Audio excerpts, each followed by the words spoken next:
5:15 a.m., December 28, 2014. Juanda Airport, Surabaya, Indonesia. 155 passengers and 7 crew members are boarding an AirAsia flight on a routine hop to Singapore, one of the world's busiest airports. Air traffic controllers assign the flight the call sign Wagon Air 8501. Wagon Air 8501, good morning. Wagon Air 501, good morning, join the tower, go ahead. At the helm is Captain Irianto, a 53-year-old former fighter pilot with more than 20,000 flying hours under his belt. The co-pilot is 45-year-old Frenchman Remy Emmanuel Placel. He's flown over 2,000 hours. Also on board is 22-year-old trainee flight attendant Karanisha Haidar Fausi. The planned route from Surabaya crosses over the equator through latitudes that are home to the world's most destructive weather, known as the Intertropical Convergence Zone. It's the hottest place on the planet, I think, is the sea surface temperatures in the Intertropical Convergence Zone. That means there's lots of moisture going into the atmosphere from the ocean. Water vapor is the fuel for tropical storms. It's where the energy comes from. Although it's warm air that creates storms here, when it reaches high altitude, temperatures within the clouds drop dramatically to as low as minus 112 degrees Fahrenheit, as cold as winter in Antarctica.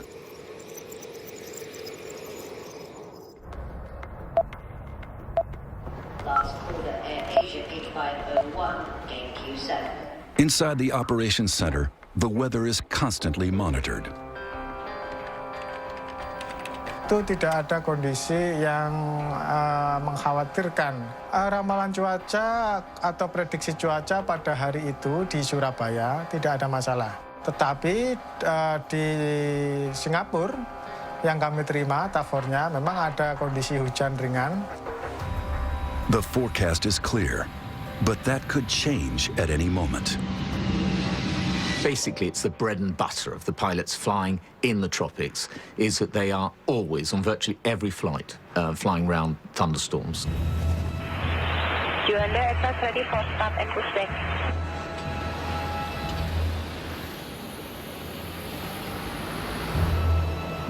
The plane is an Airbus A320, one of the most technologically advanced in the skies, and the world's best-selling single-aisle airliner.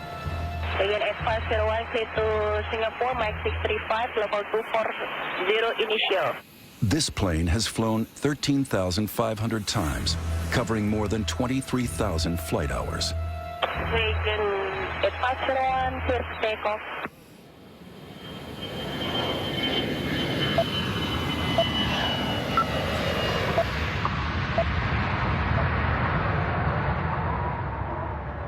Passengers and crew settle in. 25 minutes into the flight, the plane is cruising at around 32,000 feet, now operating on full autopilot. A lot of the time, the plane is being flown by the autopilot. It's a normal flight. There's nothing abnormal about the situations or the scenario we're in. The Airbus 320's autopilot system consists of 7 computers.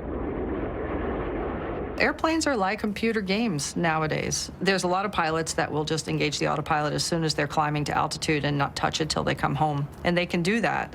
It's literally that easy.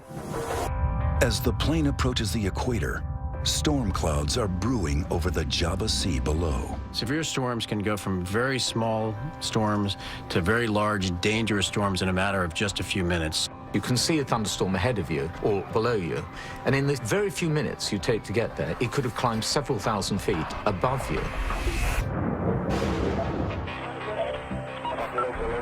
Air traffic controllers receive Flight 8501's final radio transmission. The plane requests permission to take a left turn and climb. Air traffic control will know where other aircraft are, and they either allow you to do the turn or they don't. Sometimes they may delay your turn until another aircraft has passed. Several nearby aircraft have already changed course to avoid flying into the heart of the storm. Some of them deviate to the left, some deviate to the right, some flying higher.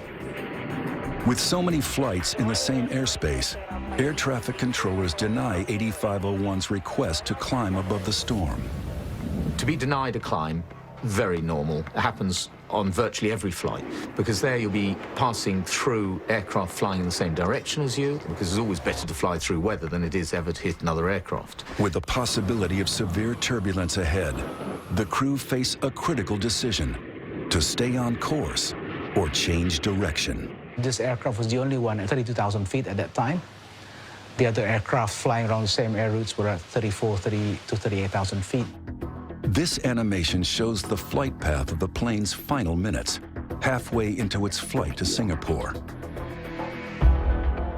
At 6:16, radar data records that the plane is cruising at around 32,000 feet. Seconds later, still cruising. But then, the plane deviates from its course and turns left.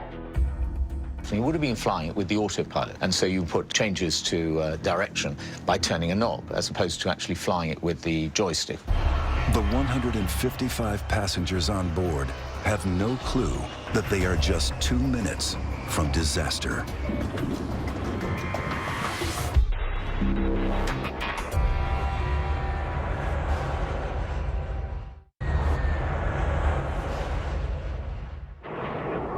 December 28th, 2014. An AirAsia flight to Singapore is flying into a thunderstorm. Modern airliners are designed to withstand the turbulence produced by severe weather, but a thunderstorm is not a place any pilot wants to be. Fear, definitely fear. There are no pilots who fly through a thunderstorm who don't experience fear. But you overcome that because you have a job to do. The guidance was you're going to encounter some thunderstorms. They didn't know how severe they would be. They didn't know precisely where they were going to be. So you don't know until you get into it. And then when you get into it, sometimes it's too late. A massive thunderstorm is the ultimate hazard for the crew of an airliner. In the last 50 years, bad weather has been a factor in over half of fatal commercial air accidents. I mean, there's so much energy that's being released in a storm like that. It's just chaotic. It's dangerous. It's turbulent. And there's an added force of nature to contend with: total lightning. Total lightning is both the cloud-to-ground lightning that we're all accustomed to seeing when it hits the ground, but in severe storms, there is 10 times as much lightning that is up in the cloud. At 6:16, radar data records that the plane is cruising around 32,000 feet. But then the plane turns left, and for reasons as yet unknown, it climbs steeply.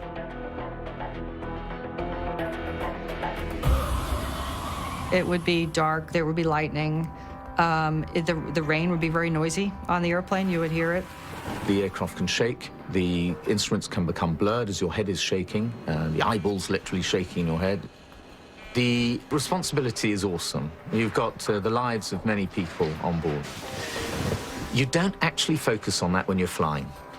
And, you know, that's the honest truth. What you're thinking about is your own safety of flying the aircraft as it's supposed to be. And if you look after yourself, you're going to be looking after everybody else on that aircraft. And it's not just the pilots that are pushed to the limit. When a plane enters severe weather, it will be exposed to forces all around the aircraft, which are pushing it in a particular direction. And that can be torsional twisting and unloading and loading stresses on the airframe.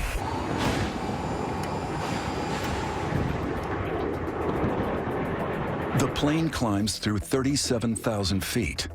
As it climbs, its speed slows to just over 400 miles per hour. Just 20 seconds later, the flight is around 38,000 feet. Then, it slows down even more.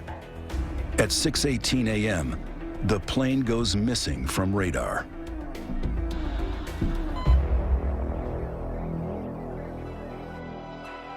Within an hour, air traffic control announces that they have lost track of the aircraft. Distraught families are desperate for answers. Airport manager Trikora Harjo prepares for the worst.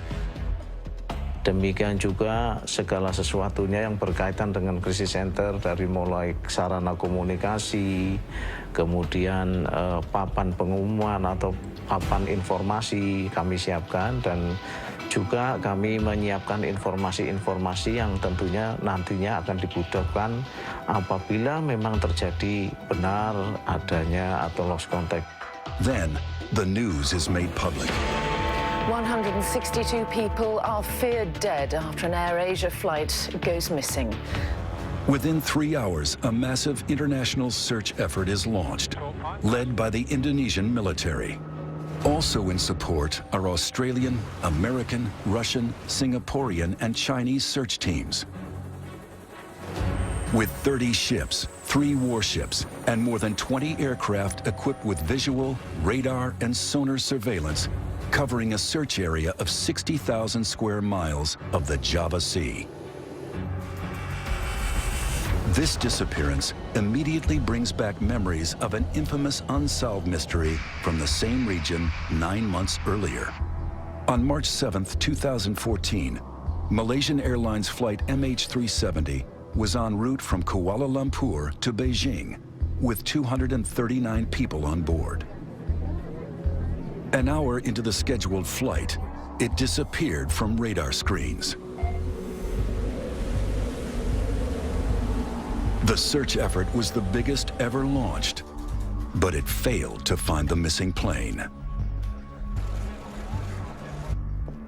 What happened remains unknown. For 3 days, the world wondered if this would be another never-ending mystery. Could it be terrorism or a rogue pilot? But then, wreckage is discovered. All the evidence points to the plane having crashed into the sea. Everyone on board is dead. One of the first bodies to be recovered is the trainee flight attendant, Karunisha Haidar Fausi. Her funeral becomes a focus of national mourning. Unlike MH370, there's no missing plane here. The mystery is, how did this happen? 10 days after the first wreckage is located, there's a breakthrough. The black box data recorder from the AirAsia plane, which came down off Indonesia, has arrived in Jakarta for examination. As the recovery operation continues, experts around the world begin to ask, how can one of the world's most sophisticated planes suddenly drop from the sky? We gotta know what happened. We have to know what caused it. The first thing, and the most important thing for the families, is they want to know what happened. They want to know the truth. And of course, they deserve to know the truth. The priority for the families is to ensure that no such disaster ever happens again. The official investigation is ongoing, but based on released information and expert analysis, it is now possible to explore the key factors which likely influence the plane's final moments. And this may change the way you feel about flying.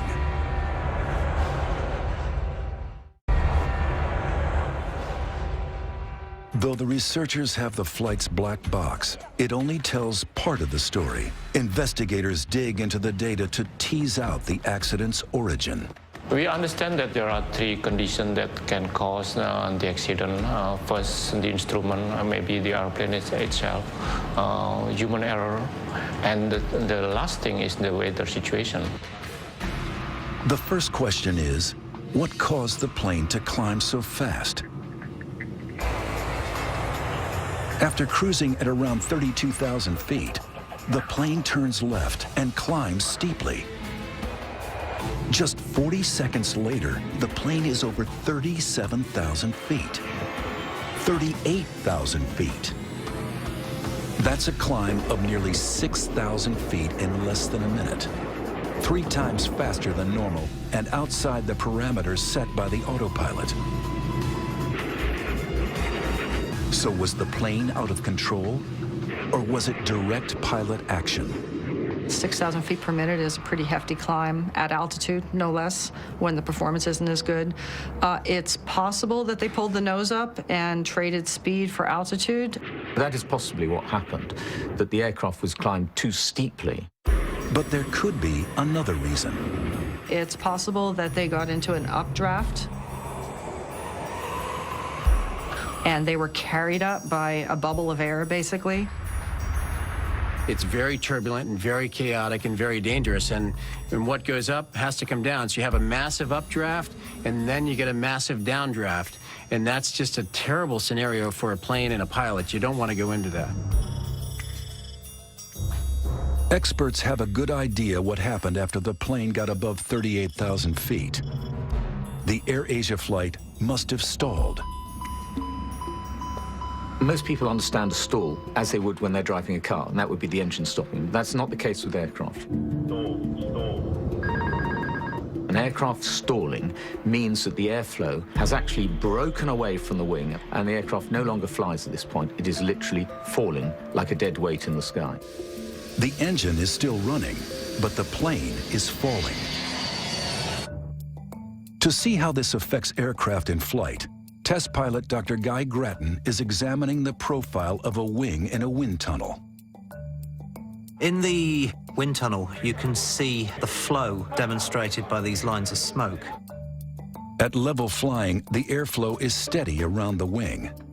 But then, as the angle of attack changes, just as it would in a climb, this happens. You reach a point where the flow starts to separate, starting at the rear top surface, and then it breaks up completely. This is known as the stall. Guy is going to put his skills to the test by pushing this plane to its limits and stalling it.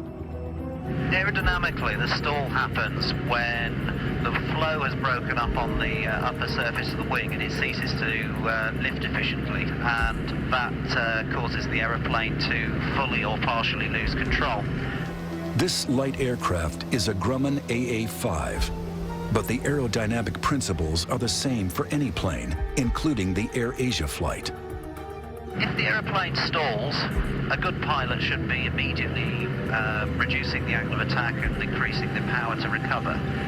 If they don't do that, what's likely to happen is an increased rate of descent, and either the aeroplane will remain in the stall until it hits the ground, or the aeroplane can enter a spin. For an unprepared pilot, the effects of a stall can be catastrophic. During takeoff in Afghanistan, after its cargo shifted to the back of the hold, this freight plane stalled.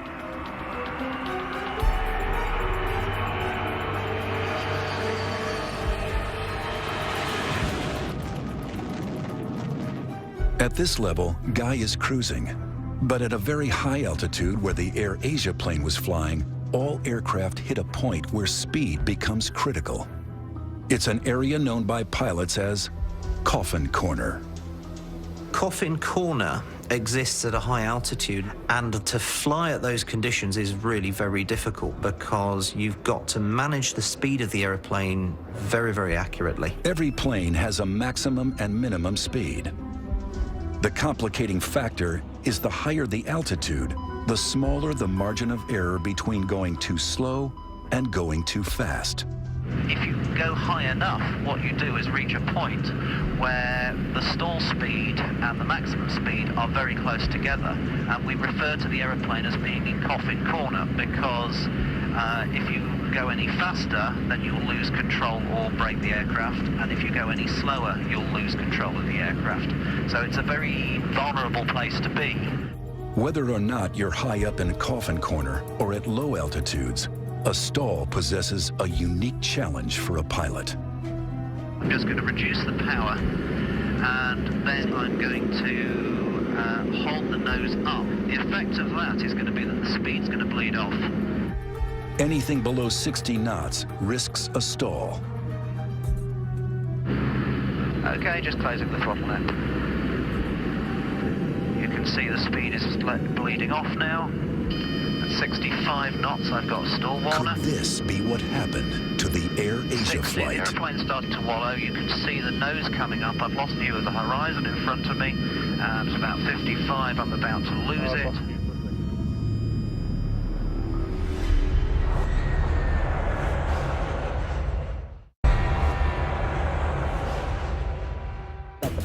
In the weeks after the AirAsia flight crashed into the sea, one thing emerged as a crucial factor: stalling. Okay, just closing the throttle now. Guy Grattan is investigating what a stall means for pilots, and that means losing control of his plane. 5 knots, I've got a stall warner. The aircraft drops 200 feet. The aeroplane has stalled, you see, pitch nose down, and I'm recovering the aeroplane from the stall. To regain control, Guy dips the nose to gain airspeed, then levels out. A very dramatic stall, if you're not expecting it, can be quite frightening. Might even lift off my seat and hit my head on the ceiling in the cockpit. All commercial airliners are put through stall tests. But is this what happened to the AirAsia flight as it climbed too steeply? And if so, how did the plane get to this dangerous point? Pilots are trained to recognize the stall. In fact, first thing pilots are trained to recognize is the approaching stall. The captain of the AirAsia flight was a former fighter pilot with 20,000 flight hours under his belt. Up above 30,000 feet, there is plenty of height to recover an aeroplane from a stall. So even if the aeroplane was stalled, that in itself doesn't explain the loss of the aeroplane. So the critical question is, what other factors might have been at play? And to fully investigate that, we need to look inside the cockpit. Seasoned pilot Captain John Mahan is flying an Airbus A320 flight simulator, an exact replica of the lost plane.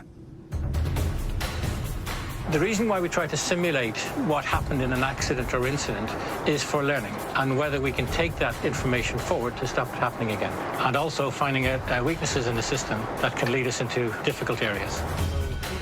Every reading we see, every indicator we see, will be exactly what the AirAsia pilots would have seen. For all pilots, accurate instrument displays are vital.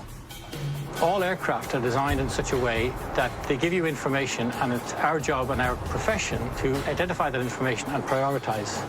The instruments are everything, and you ignore them at your peril. However, if you get an instrument failure, you have to be able to recognize it. If you follow a faulty instrument, then you can cause the aircraft to over-control, and at that point, anything can happen. Flight 123, requesting climb. This simulator has been programmed to reproduce an instrument failure while climbing from 32,000 feet. That doesn't look right. Looks like unreliable airspeed to me. Check that, please. Captain, standby is indicating 0.72. 0.72. The pilots scramble to identify the fault. Current checklist, unreliable airspeed. 396 Here, knots. it's an unreliable speed indicator. Autopilot off. Flight director's off. Birdie's up. Recognizing the fault, the crew switch off part of the autopilot protection, which hands the main controls back to the crew. Courage checklist. Seatbelt sign on. Movement to seal. Master caution. Overspeed. Caution pitch. Next, they switch off the computers related to the faulty speed indicators. Seconds later, this happens. A stall warning is an indication that you are getting into an environment where you're about to lose your lift on your wing. In an attempt to recover from a possible stall, John puts the nose down to gather speed and drops 5,000 feet, then levels out. Wings, maintain wings level. Speed 370. In this case, John recovers the plane successfully. Maintaining 30,000 feet. In the case of the AirAsia flight, we know that the Airbus 320 climbed rapidly and that it probably stalled at 38,000 feet. We also know that faulty instruments contributed to another tragic Airbus disaster and another stall 5 years earlier. On June 1st, 2009, Air France Flight 447 was en route from Rio to Paris with 237 passengers and crew on board. At 2:10 a.m., the Airbus 330 went missing from radar. Un accident tragique.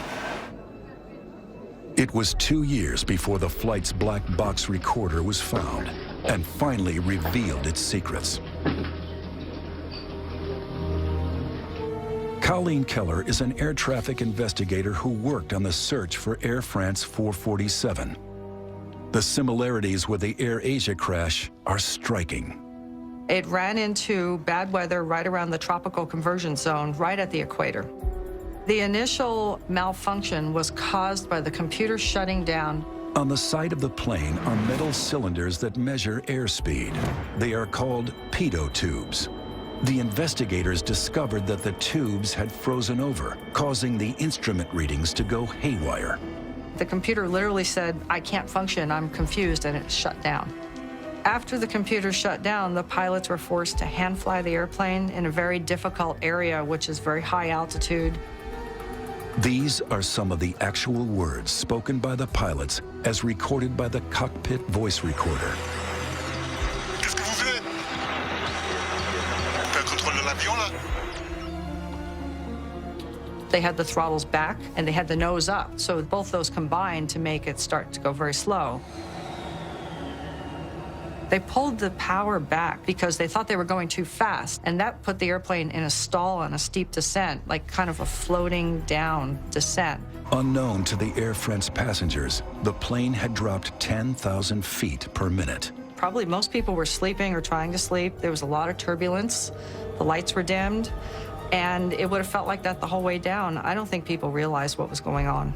In the cockpit, faced with unreliable instruments, the crew didn't realize that the plane was in a stall. If they had, the pilots could have recovered control. Instead, they continued to drop towards the sea. Putain, va taper. C'est pas vrai.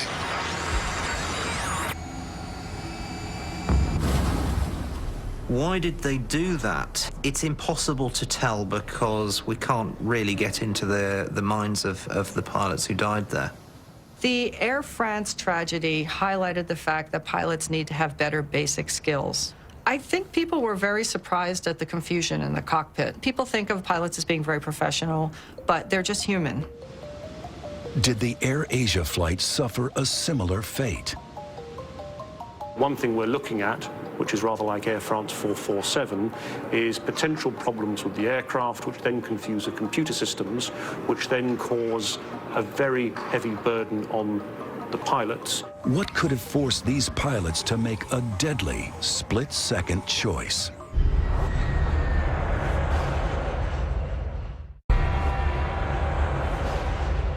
Flight 8501's tragic final moments may have come down to something seemingly innocuous: ice. Icing is a very big concern for all aeroplanes. Icing can change the aerodynamics of the plane, but as we learned from Air France, it can also affect key systems. There may well be an issue here about freezing of sensors. Satellite weather data from the day of the AirAsia crash reveals incredible freezing temperatures in the clouds. At the top of the storm, it's nearly as cold as the coldest day in Antarctica, as low as -112 degrees Fahrenheit. This wind tunnel replicates flying through a typical cloud at a temperature of just -4 degrees. Here, a pitot tube is put to the test. If the heaters that are supposed to keep the tubes warm fail, this happens. Ice blocks the tube, which means in the cockpit, the readings the pilots receive could be incorrect. But with no suggestion from the AirAsia authorities that these airspeed indicators failed, it remains speculation. The most plausible theory is potential problems with the aircraft, and then how the crew responded to what the aircraft was doing. That the plane fell out of the sky is not in doubt. But what happened during its fall could shed light on the flight's final moments.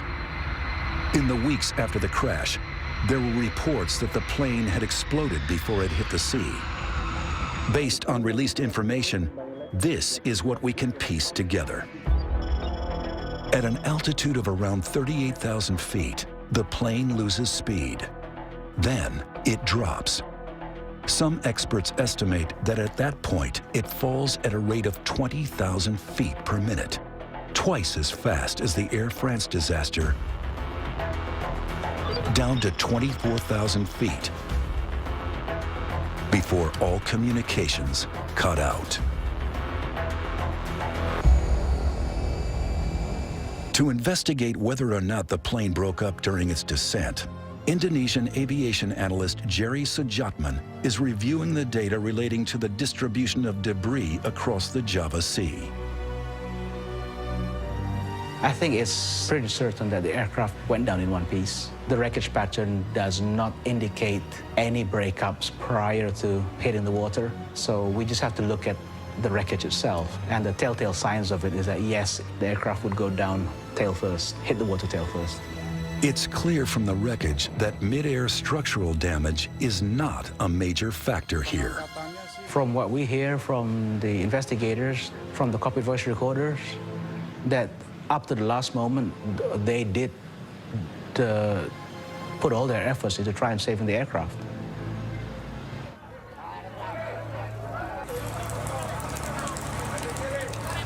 The official investigation is ongoing. But one thing most experts agree on is that severe weather was a factor in both the Air France and Air Asia crashes.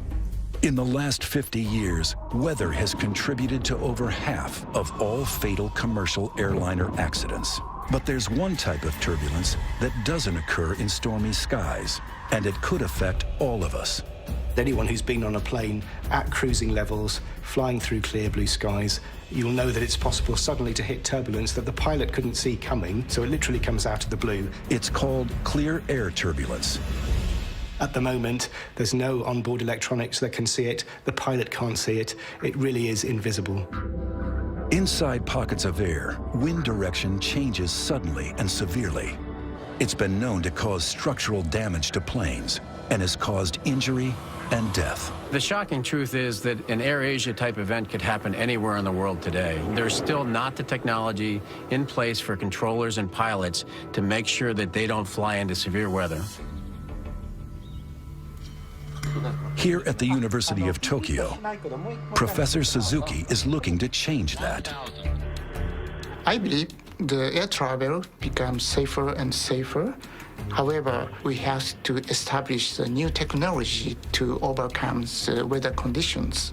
Clear air turbulence is invisible, so it's very difficult for an aircraft. It can change the acceleration of the aircraft and attitude suddenly. It's very dangerous. This device is designed to detect it. Behind this lens is a shortwave ultraviolet laser. It's a technology called LiDAR. It detects clear air turbulence by spotting currents of water molecules. This is our LiDAR systems. It's prototype one.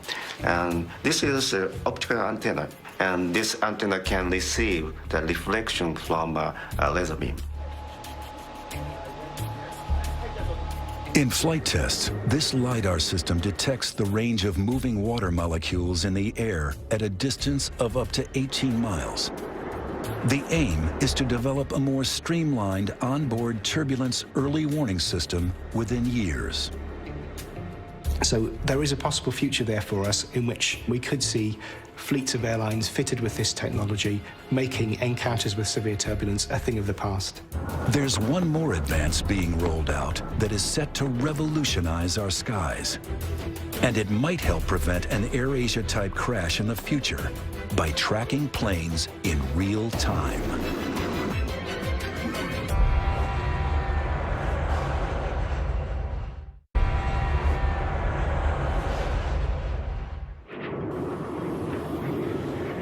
When the AirAsia flight crashed, scientists around the world continued their search for solutions to safer and more efficient air travel in the future. It's just amazing to me how complex the airspace is. From pilot to air traffic controller, many different systems interchange information and data. Our current technology is unable to track all those planes as they move around the globe.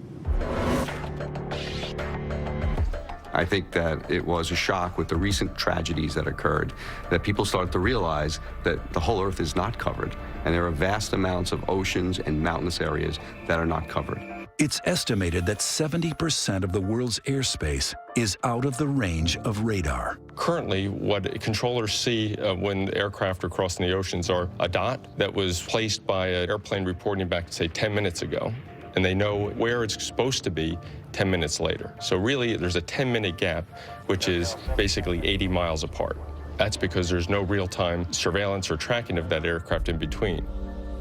Here at the Ariane facility in Virginia, engineers are changing that. This is one of the most revolutionary advancements in air traffic control since radar. 66 Iridium satellites are readying for launch for full operation in 2018. The satellite network will cover the globe, receiving signals from every plane everywhere on the planet, relaying information to controllers on the ground. Think of it as a GPS receiver on board all of the airplanes that transmits its precise location in real time to air traffic control authorities. By putting an ADS-B receiver on board each satellite, we realized that we would create something that was not possible before. If this technology were available now, MH370 would have been better tracked, and the AirAsia flight would have been found within hours, not days. With second-by-second information, air traffic controllers will be better equipped for a quick response to pilots who need a sudden change of altitude. The AirAsia flight might not have been denied permission to climb to avoid a storm. The altitude changes are important because a lot of those requests are a function of weather. So when the pilot says he's over a particular point and he's requesting to change altitude, the controller will have the screen to look at, and the pilot will have a higher rate of responsiveness from the controller based on the fact that they have a shared situational awareness. Global tracking of flights will make managing flights safer and more efficient. But a critical issue remains. There's one unpredictable factor that's a cause in up to 80% of all air crashes: human error. I think the public is wondering how safe flying is. People are afraid of airplanes crashing because the crashes are so horrific when they happen, and a lot of people die at once, and they think about that. But truly, aviation is a lot safer than most other forms of transportation. However safe day-to-day flying is, the fatal Air France crash tells us that too much technology in the cockpit can cause confusion. You've got a very highly automated aircraft, and crews sometimes struggle to deal with the complexities of the automated systems, and they are not trained to deal in an emergency or difficult situation with manually flying an aircraft. Are pilots becoming over-reliant on computers? Pilots today have lost their skills. They're not hand-flying the aircraft as often as they have done in the past, and therefore when they have to do so, they're not as skillful doing it. And there's no question about it, because practice makes perfect. But overall, we're much better off with this automation. The answer seems simple: more training and more experience at the helm. Everybody knows that pilots should probably be flying manually more than they are doing. Technological advances are seeking to keep up with ever-increasing demands for travel and making flights better able to cope with increasingly violent weather. But for the families of the passengers and crew of the AirAsia flight, their hope is that a tragedy like this will never happen again. They want future accidents to be prevented of a similar type. And so it is vital that the causes are identified for what brought this aircraft down, and more importantly, that those causes are then acted on so that other families don't have to go through what the AirAsia families have gone through.